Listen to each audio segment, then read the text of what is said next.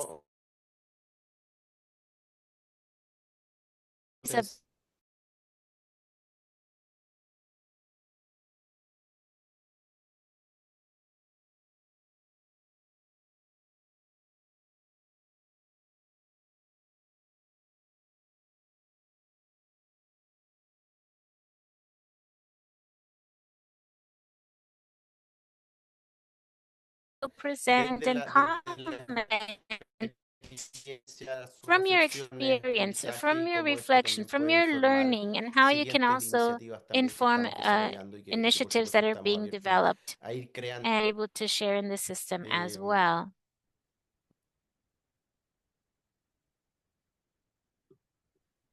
Para que eso, aquí veo a las colegas So de here I Honduras. see our ¿Podemos colleagues from continuar con Honduras. So then Honduras? can we begin with Honduras, and then we can continue with Jermaine, please. ¿Estás por ahí? Stephanie, are you there? Está bien. Muchas gracias. Muy buenos Yes, días a thank you todos. very Gracias much. I would like to realmente greet all of por you este and espacio, la thank you oportunidad for de this poder space and compartir con opportunity ustedes la to be able experiencia to que share tuvimos, ¿verdad? the experience that Realmente we creo que had. las I visitas think that the técnicas son, technical visits son are aspectos claves y key realmente aspects. Stephanie, And perdón que te I'm interrumpa, pero si te sorry puedes to interrupt you, but presentar present yourself para que el resto so te that the ubique rest mejor. can Y know después a little vemos a bit la more Ana about you. también And Domínguez, que then está ahí, que es la jefa de we also currículum, que see va a estar Alana comentando después la Dominguez, who is siguiente also iniciativa going también to be que commenting regarding the next estado desarrollando. initiative that we have been Stephanie, por favor. developing. Stephanie, please. Ok, Sorry to interrupt. bueno, mi nombre es Stephanie Cerrato, Well, my soy la name is subdirectora Stephanie de Cerrato. investigación I'm educativa en la Subdirector of Secretaría de Research Educación of aquí en Education Honduras here y tuve la in oportunidad de Honduras. realizar una And visita we técnica, had como the bien lo dijo opportunity to have a technical el Infraúl visit en septiembre del 2023. in September Entonces, of pues fue 2023. bastante importante este It was proceso para very nosotros important. implementar This process porque for us was very important particularmente para because, mí, at least in my venía case, asumiendo I was el taking cargo y on my fue una position in the experiencia government, and it bastante was an clave ya que nos experience that was permitió key since it realmente allowed us poder to tener realmente esa movilización be able de to have that conocimientos y ese mobilization aprendizaje of común, ¿verdad? knowledge Porque and learning in en el common, caso de la because in the subdirección de case of investigación, the pues ahí subdirection of empezaba a research hacer of todo el proceso education, de we had to reorganización